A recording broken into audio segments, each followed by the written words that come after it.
Look, I want to start off on this story in Melbourne. It's been quite extraordinary. The Border Force, the renamed Border Force, which is customs and immigration sort of wrapped into one, put out a press release today that they're going to join with the Victorian Police on an operation around the city to clamp out violence and all that sort of thing. But it's pretty poorly worded. They suggest they're going to check out anyone they happen to come across during the day. But Rita, within 5 minutes, this is a Twitter firestorm.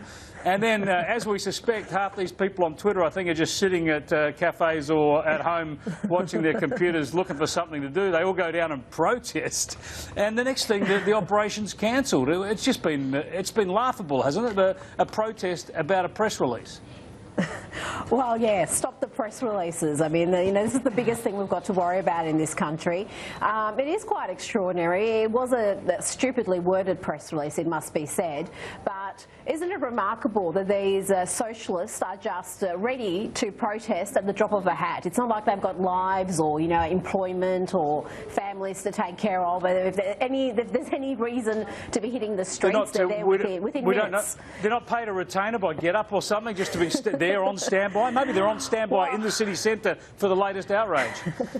Well, they're getting fairly regular paychecks if that's the case, because every Friday we seem to have a protest from the street station. This is a weekly event. It's any wonder people visiting our beautiful city what they think's going on. It's part of the entertainment. Come to Melbourne, join a protest. Well, I'm just glad they cleaned it up before the footy got underway. I was worried that the police were going to stop people going to the footy. And look, Jack, I know you're going to get stuck into the cops here or the Border Force protection for poorly worded, but we had on Twitter and these protesters, suddenly they've decided that the police are going to be randomly searching people and stopping them and demanding their papers on the street, and even people have thrown in the idea of racial profiling. I mean, what sort of a country do they think we live in, or do they want to pretend we live in? But first, we're going to go to another Sarah. Sarah Hanson-Young, what do you reckon she'd make of this? This would be pretty scary, from her point of view, I'm guessing. I haven't seen this yet, but let's see what she had to say today. The Immigration Minister, Peter Dutton, needs to come clean. Whose idea was this?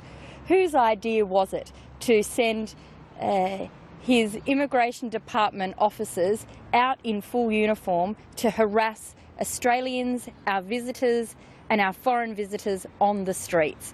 And it's an absurd suggestion. Thankfully it's been dumped and now the Minister has to answer some questions.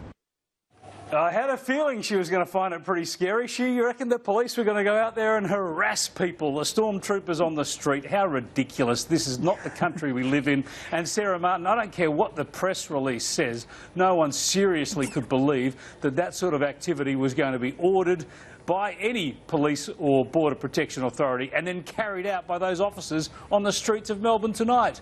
Rita, we better get the last word on this topic from you. How did you get into the station tonight? Were you asked to present your papers? And what time does curfew kick in Melbourne?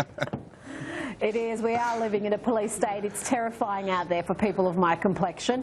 But I'm glad someone's finally made the point, which is what I've been saying today, is why is this assumption that even if this was going to be carried out, that it would be some sort of a racist attack against people of colour? I mean, like you said, what people who overstay their visas more so than anybody are your Poms and your Irish. They're pasty white. They don't look like me.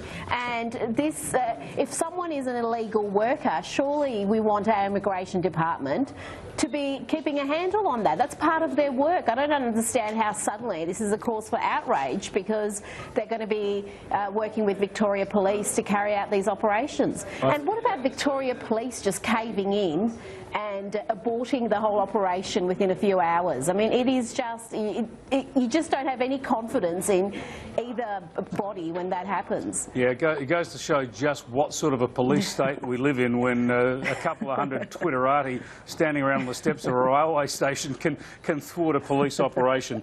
Look, it's just a bizarre story. But